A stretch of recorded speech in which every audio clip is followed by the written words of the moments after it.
L'Amazonie, c'est le poumon du monde et on est en train de gâcher tout ça. La police, il protège l'État corrompu. La police méprise, la police, il tue. Ça s'y va quoi? Avoir d'argent si après il n'y aura pas de l'eau?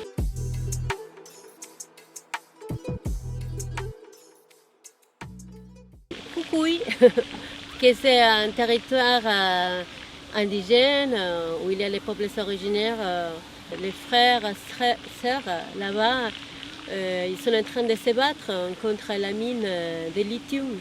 Après, en Fukui, il y a des manifestations aussi, plutôt liées à ce changement de la Constitution, que ce n'est pas une bonne chose pour les peuples. Nosotros hemos tenido un conflicto por una ley que el señor gobernador está haciendo la reforma de nuestra Constitución provincial y violando todos los derechos. Queremos reservar nuestros territorios y el agua sobre todo para la vida. La tercera toma de Lima, c'est les gens qui viennent des provinces, qui viennent du nord du Pérou pour manifester. Parce qu'ils ont envie que le gouvernement il parte. Il y a eu 20 000 personnes à la capitale.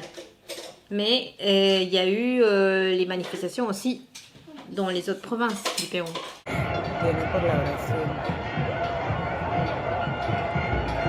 Il y a eu les minières, il y a eu les écoles, il y a eu les profs, tout ce qui était universitaire, les étudiants. C'est vraiment tout le pays qui s'est levé contre le gouvernement de Dina Boluarte.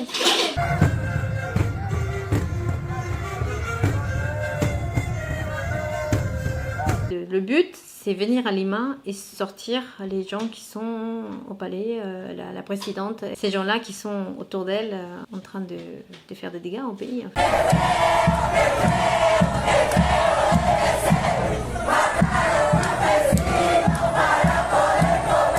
Il y a aussi les camarades au Mexique qui sont en train de vivre aussi des violences à cause de la construction des trains Maya.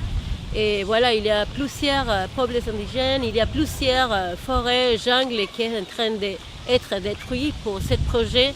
Il y a en plus les camarades zapatistes qui sont en train d'être attaqués et qui aussi demandent la solidarité internationale. Alors, qu'est-ce qui se passe? Que la police y protège l'État corrompu, la police méprise, la police y tue, le chef qui dirige la police nationale du Pérou, il dit que normalement on ne doit pas tirer sur les manifestants, que la police est un exemple dans le pays, mais ce n'est pas un exemple, parce qu'il y a eu la répression. Quand il y a eu la toma de Lima, le soir même, il n'y avait pas d'internet, et ils sont tirés sur des gens, ils sont tirés sur les étudiants, ils sont tirés sur les mamans, et ça continue.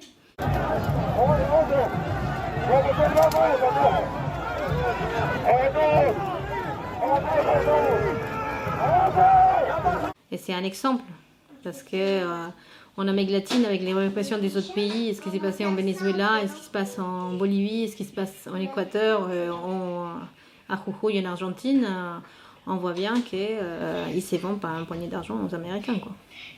On pense vraiment que le gouvernement ne fait que des lobbies avec les entreprises étrangères surtout, et ça affecte directement aux indigènes qui habitent là-bas. Et les indigènes se sont déjà manifestés par rapport à ça, mais ils ne sont pas entendus. Du coup, ce qu'on aimerait vraiment, c'est qu'il y ait tout ce type de ressources naturelles qui ne se donnent pas vraiment à toutes les entreprises étrangères. La question c'est pourquoi Boluarte ne veut pas nous écouter. Elle dit qu'elle est en train de justement améliorer la situation, elle est en train de parler avec les concessionnaires, elle est en train de faire ça, mais on ne voit pas vraiment les résultats. Ça donne l'impression qu'elle veut simplement se gagner un peu plus d'argent. Au niveau de l'agriculture, normalement, il devait faire une loi pour les aider après le Covid.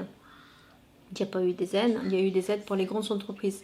Il y a eu des contrats des grandes entreprises qui devaient se renouveler justement le mois de décembre au Pérou. Il y a Repsol, il y a Total aussi, il y a beaucoup de compagnies espagnoles. Il doit des milliers et milliers d'argent à l'État, et l'État il fait des lois pour les exonérer qui ne payent pas. Comme la population elle en a marre de la politique en général, parce que bon, ça fait des années qu'on le ment à changer des lois, la corruption elle est partout, complètement partout. Les gens ils sont plus sécurés de la politique au Pérou.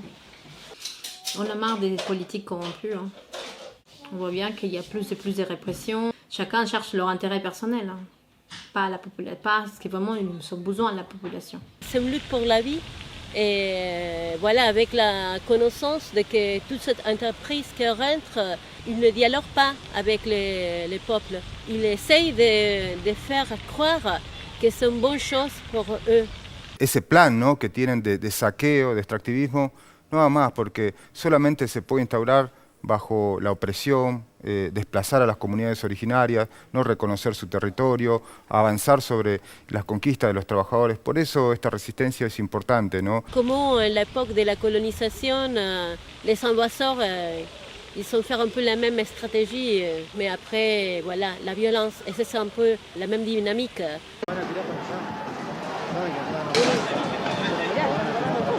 Eux, ils disent à les gens que oui, que le peuple, il aura aussi des bénéfices économiques. D'abord, c'est pas vrai. Après, ça s'y va quoi? Avoir d'argent.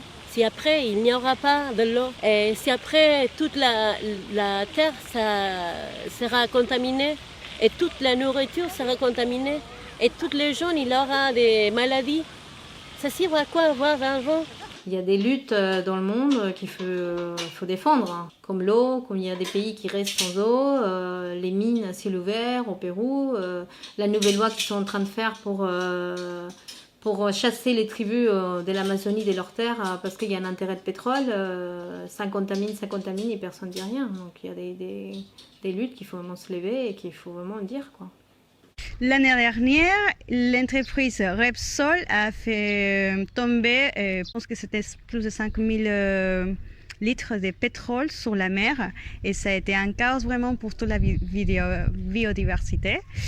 Et c'est quelque chose qu'on a beaucoup... on était beaucoup touchés parce qu'il y a eu une grande partie d'espèces qui sont mortes. Et après, en plus, l'entreprise n'a été pas punie par le gouvernement, tout au contraire. Et du coup, on est vraiment énervé par ces succès. Il y a d'autres problèmes, comme par exemple la déforestation, l'extraction des minéraux. Et après, il y a également certains lobbies qui se font à cause de l'extraction des ressources naturelles. C'est pas juste qu'on continue à être violenté pour que les entreprises puissent avoir plus d'argent, pour qu'un groupe de la part du monde puisse avoir un peu plus de confort. C'est pas juste qu'on était en train d'être assassiné, que notre terre, tous les arbres, les animaux, ils sont en train d'être détruits. C'est pas juste. Queremos decirle al mundo entero que nosotros no queremos ser el sacrificio para salvar el mundo. C'est la lutte pour la vie. Selon notre cosmogonie Quechua, Aymara et des autres peuples originaires, c'est pas que pour la vie humaine, c'est surtout tous les autres êtres vivants qui sont avant que nous. Je suis consciente que l'Amazonie, ça se perd de plus en plus. Et c'est triste parce que moi, je suis née dans la jungle. Et après, j'ai vu toute la biodiversité qu'on avait dans les temps que j'étais petite. Après, j'ai vécu à Lima et j'ai passé toute ma vie à Lima. Mais quand je reviens à la jungle, je vois qu'il y a vraiment des dégâts, il y a une grande perte de diversité. Et c'est ça ce qui me touche parce que c'est triste. L'Amazonie, on dit que c'est les poumons du monde. Et on est en train de justement de gâcher tout ça. Pour faire un kilo de lithium, il faut utiliser 20 000 litres d'eau. Il faut faire la destruction de plusieurs écosystèmes. Ce n'est pas une destruction du présent, c'est une destruction du futur aussi. J'aimerais que vraiment les gouvernements puissent faire quelque chose. Ce n'est pas seulement les entreprises qui font la déforestation, il y a également l'agriculture qui est en train de toucher tout ça. Il y a des milliers de secteurs qui se perdent justement pour faire un territoire pour faire l'élevage. Après, il y a la minerie. Après, il y a des concessions pour les entreprises qui se dédient au business des bois. En plus, il y a différents secteurs d'activité économique qui sont en train d'exploiter toutes les ressources naturelles. Et à la fin, si vous savez faire de l'argent, ok, mais on est en train de perdre la vie également. Pour la culture occidentale, l'important c'est le matériel. La différence que dans la cosmogonie des peuples originaires, c'est pas les matériels, les capitales qui est important, c'est la vie. L'eau, l'air, c'est la terre et toutes les autres êtres vivants. On est un écosystème, mais ça c'est une chose que la culture occidentale s'est séparée de la nature.